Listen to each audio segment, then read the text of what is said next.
حضرت عمر بن خطاب رضی اللہ عنہ فرماتے ہیں کہ ایک دن ہم رسول اللہ صلی اللہ علیہ وسلم کی خدمت میں بیٹھے ہوئے تھے کہ اچانک ایک شخص آیا جس کا لباس انتہائی سفید اور بال گہرے سیاہ تھے۔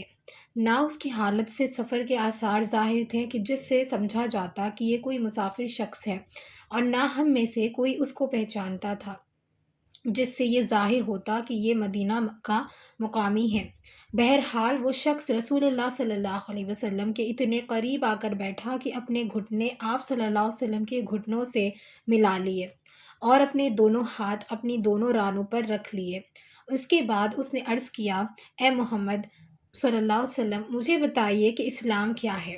رسول اللہ صلی اللہ علیہ وسلم نے ارشاد فرمایا، اسلام کے ارکان میں سے یہ ہے کہ تم دل و زبان سے یہ گواہی دو کہ اللہ تعالیٰ کے سوا کوئی ذات عبادت و بندگی کے لائق نہیں، اور محمد صلی اللہ علیہ وسلم اللہ تعالیٰ کے رسول ہے۔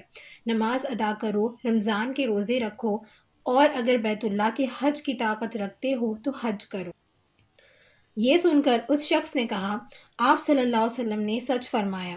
حضرت عمر رضی اللہ عنہ فرماتے ہیں، ہمیں اس شخص پر تعجب ہوا کہ سوال کرتا ہے گویا کہ جانتا نہ ہو، اور پھر تصدیق بھی کرتا ہے جیسے پہلے سے جانتا ہو۔ پھر اس شخص نے عرض کیا، مجھے بتائیے کہ ایمان کیا ہے؟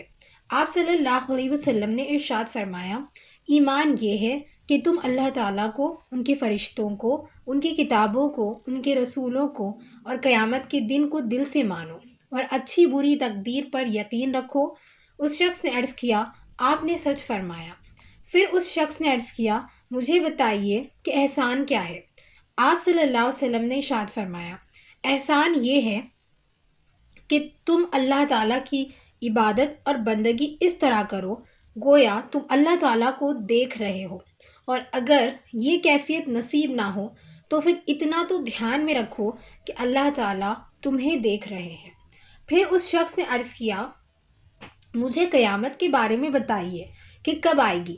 آپ صلی اللہ علیہ وسلم نے ارشاد فرمایا، اس بارے میں جواب دینے والا سوال کرنے والے سے زیادہ نہیں جانتا، یعنی اس بارے میں میرا علم تم سے زیادہ نہیں۔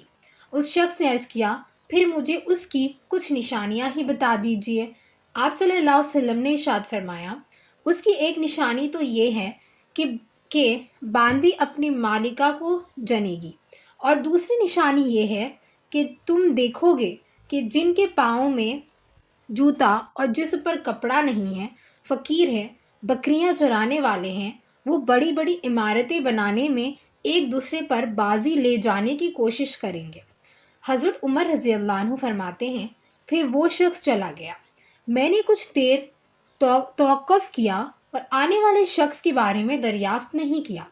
پھر آپ صلی اللہ علیہ وسلم نے خود ہی مجھ سے پوچھا، عمر، جانتے ہو یہ سوالات کرنے والا شخص کون تھا؟ میں نے عرض کیا، اللہ اور ان کے رسول ہی زیادہ جانتے ہیں۔ رسول اللہ صلی اللہ علیہ وسلم نے ارشاد فرمایا، یہ جبرائیل علیہ السلام تھے جو تمہارے پاس تمہارا دین سکھانے کے لیے آئے تھے۔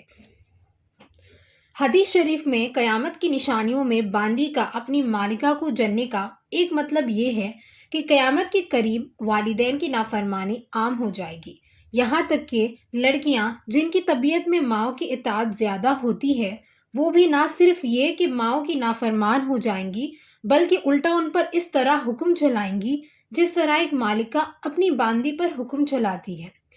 اسی کو رسول اللہ صلی اللہ علیہ وسلم نے اس عنوان سے تعبیر فرمایا ہے کہ عورت اپنی مالکہ کو جنے گی۔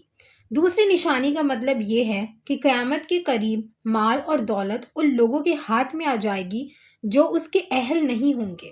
ان کی دلچسپی اونچے اونچے مکانات بنانے میں ہوگی اور اسی میں ایک دوسرے پر بازی لے جانے کی کوشش کریں گے۔